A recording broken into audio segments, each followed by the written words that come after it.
À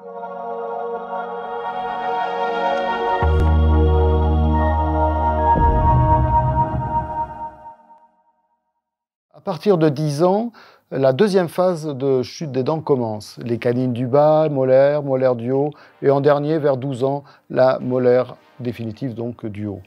Pendant cette période-là, c'est pas mal non plus, parce que l'activateur, c'est donc une gouttière qui n'a pas la marque des dents.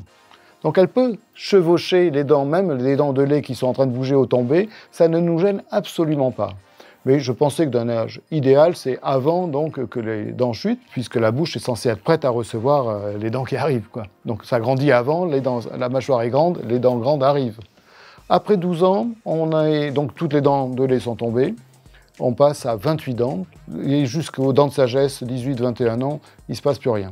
Ça ne veut pas dire que les dents ne peuvent plus bouger. On fait de l'orthodontie à n'importe quel âge. À 50 ans, on fait de l'orthodontie, à 100 ans, pareil. Mais c'est intelligent d'un point de vue crânien, donc c'est ça que je vais essayer de vous expliquer, de commencer le plus tôt possible. Parce qu'à 12 ans, quand les dernières dents de lait tombent, eh bien, le crâne commence à se figer. Si on a un crâne en torsion, un visage en banane, un prognate, un rétrognate, ça commence à être très difficile d'un point de vue osseux à avoir un bon résultat durable.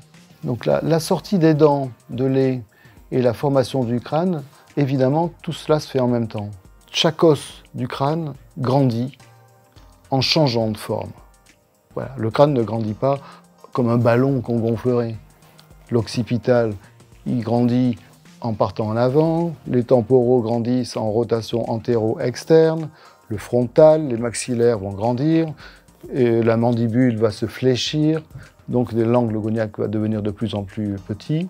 Donc tout ça en grandissant. Évidemment, le crâne d'un enfant est plus petit que le crâne d'un adulte. En même temps, les dents sortent. Donc à 3 mois, 6 mois, les incisives du bas, puis les incisives du haut.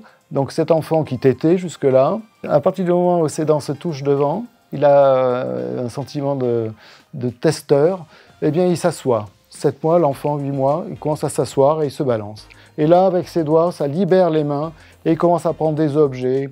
Il met dans sa bouche, clac, un autre, tac, ça c'est bon, ça c'est dur, et voilà. Donc à ce moment-là, il fait une autre expérience. Son crâne continue de grandir. Et puis les molaires du bas sortent, les molaires du haut, c'est à peu près vers 1 an. Là, l'occlusion se fait. C'est la première fois que des dents du haut et des dents du bas se touchent vraiment en calant la mâchoire, l'os mâchoire. Donc à ce moment-là, l'enfant se lève. Tac, il est comme si il pouvait s'appuyer sur quelque chose. Il se lève. Et il a donc sa première occlusion. Les dents sortent. Finalement, à 2 ans, les 20 dents de lait sont sorties. Comme conseil aux jeunes parents, c'est que si une tétine est maintenue au moment où l'enfant se lève, les dents du fond ne sont plus en occlusion. L'enfant marche quand même, et donc du coup, il n'a pas ce calage mandibulaire, et il peut souvent partir un peu en avant, sautiller, voilà. Donc, on va dire que le crâne grandit en fonction des dents qui sortent. Au moment où les dents de lait tombent, donc vers 6 ans, eh bien, l'enfant passe à 24 dents. Pendant, donc on a dit tout à l'heure, de 10 à 12 ans, toutes les dents de lait tombent.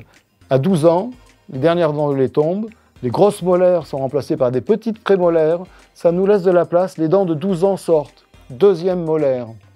Donc l'enfant passe à 28 dents.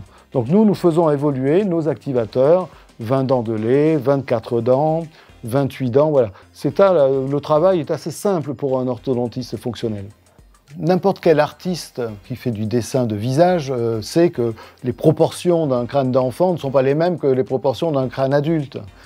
Tout le monde sait ça, c'est intuitif. Mais il fallait le prouver, donc qu'en faisant de l'orthodontie, donc en remettant la mâchoire en place, en repositionnant une bonne hauteur de visage, le crâne se développait mieux, plus harmonieux. Donc, j'ai mis au point ce petit outil qu'on appelle un perpendicule, que j'appuie sur l'oreille. Donc, sur l'oreille, il y a 2 points d'attache durs.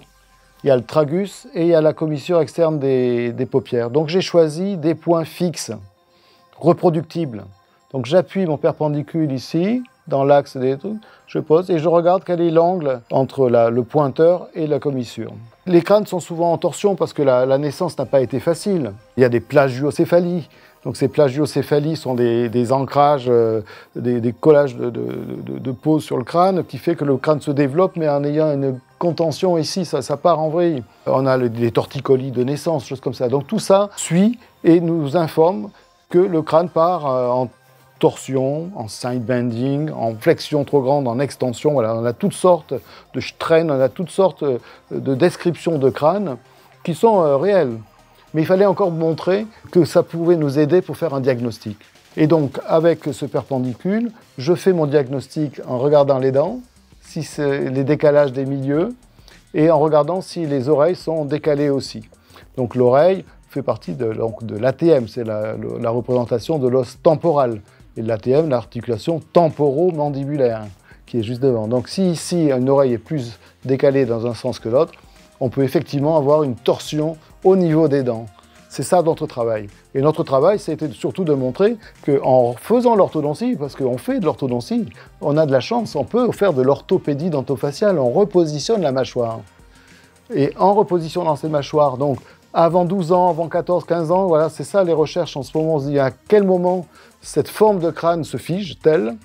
Eh bien, avant ça, on prouve qu'en remettant cette mâchoire en place, c'est très riche pour l'architecture crânienne qui peut se resymétriser. Donc chez l'enfant, c'est assez habituel. En plus, les traitements sont pris en charge par la sécurité sociale si on les commence avant 16 ans. Mais chez l'adulte, on a compris que le crâne se figeait quand même. Mais on a de la chance parce que les dents se déplacent à n'importe quel âge et la forme des ATM peut aussi se changer de forme, donc à n'importe quel âge aussi. On ne vient plus me voir parce que pour faire joli, on vient me voir parce qu'on a des douleurs du matin, les douleurs temporales, les douleurs cervicales du matin. C'est des gens qui ont fait du clenching, qui ont serré les dents la nuit, pour la plupart. Avec nos gouttières donc, qui s'interposent entre le haut et le bas, on ne peut plus serrer les dents. En plus, on positionne la mâchoire dans une position idéale qui neutralise les temporaux. Donc on a beaucoup de résultats. Donc ici, zone adaptative, ici, zone adaptative. Les dents peuvent se déplacer. Donc on peut un prognate, avec nos activateurs, peut se retrouver dans une position normale, une normocclusion, et il va se sentir bien parce qu'il va être équilibré dans ses positions d'ATM. En revanche, sur sa morphologie du crâne, là c'est trop tard. Je vous donne donc rendez-vous les 30 et 31 mai prochains à Toulouse pour le congrès d'Odinte. À bientôt.